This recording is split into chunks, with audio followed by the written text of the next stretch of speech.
পর্ব, আজকে আমাদের নবমতম পর্ব। আজকে আমরা বলবো আল্লাহ সুবহানাহু বলছেন কাদের কোনো ভয় নেই, কাদের কোনো চিন্তা নেই।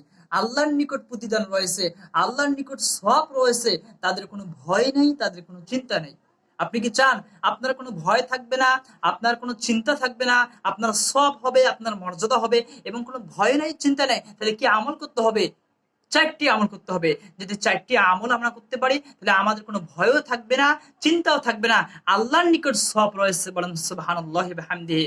আল্লাহ আযজা ওয়া জাল্লা ২ নম্বর সূরা ২৭৭ নম্বর আয়াতে আবার সেই সালাতের কথাই বলতেছে যে হ্যাঁ, আমরা সালাতের কথা বলতেছি, সালাত সিরিজ নিয়ে আলোচনা করতেছি। আমরা বলছি যে আমরা ইনশাআল্লাহ ৮৩ আয়াত ৮৩টি পর্বে আলাদা আলাদা করে দিব ইনশাআল্লাহ। আল্লাহ সুবহানাহু ওয়া তাআলা বলতেছেন ইন্নাল্লাযিনা আমানু ওয়া আমিলুস সলিহাতি ওয়া আকামুস সালাতা ওয়া আতাউয যাকাতা লাহুম আজরুহুম ইনদা রাব্বিহিম।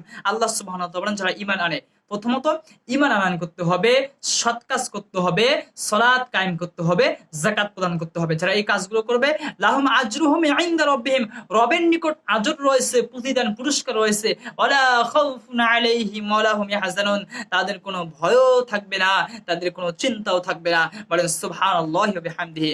এই চারটি আমল যদি আমরা করতে পারি, চারটি কাজ যদি করতে পারি, আল্লাহর নিকট মর্যাদা পাবো, আল্লাহর নিকট পুরস্কার পাবো, আর আমাদের কোনো ভয়ও থাকবে না, আর আমাদের কোনো চিন্তাও থাকবে না। প্রথমত হলো ঈমান আনয়ন করতে হবে, দ্বিতীয়ত সৎ কাজ করতে হবে, তৃতীয়ত সালাত কায়েম করতে হবে।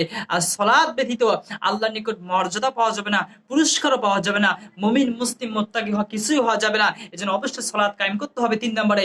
৪ নম্বরে যাকাত প্রদান করতে হবে। যদি এই কাজগুলো করতে পারি রবের নিকট পুরস্কার পাবো, তাদের কোনো চিন্তাও থাকবে না, তাদের কোনো ভয় থাকবে না। আল্লাহ সুবহানাহু ওয়া তাআলা আপনি আমাদেরকে চারটি আমল করার তৌফিক দাও এবং আপনার নিকট যেন আমরা মর্যাদা পেতে পারি সেই তৌফিক দাও। আল্লাহুম্মা আমিন।